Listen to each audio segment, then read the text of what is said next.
How many times have we heard talk about reforming education? Under President George W. Bush, we got No Child Left Behind. This year, we opted out of some of it.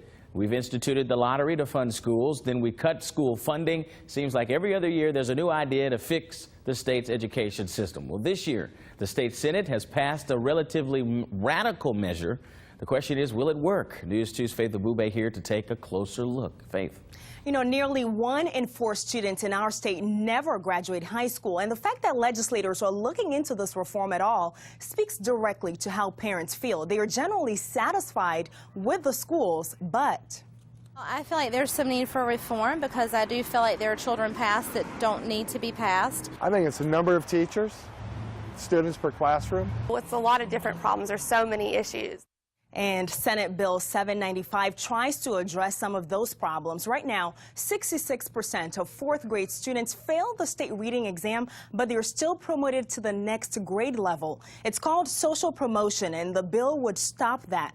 It'll also hold teachers accountable by requiring that they have their performance evaluated each year before the contract is renewed. And the plan also requires schools to be graded on performance just like students are, but it's still not enough for some parents I spoke with.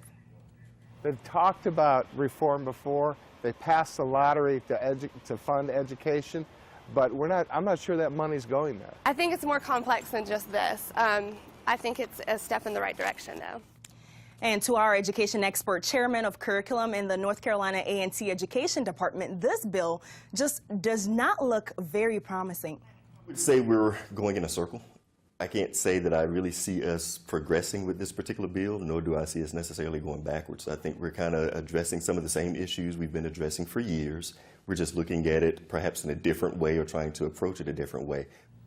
And Dr. Anthony Graham says it comes down to funding and where that money is directed. Without a clear idea about that, he says lawmakers are just trying to serve a diverse population of students, and there's always going to be room for improvement. But Frank, he says the intent here is good. Yeah, such a big problem. Faith, thanks so much. That bill has been passed in the Senate, but the House still needs to vote on it. If it does pass, there are many incentives in there for teachers as well. Talk of merit pay bonuses and even tax credits for out-of-pocket classroom expenses.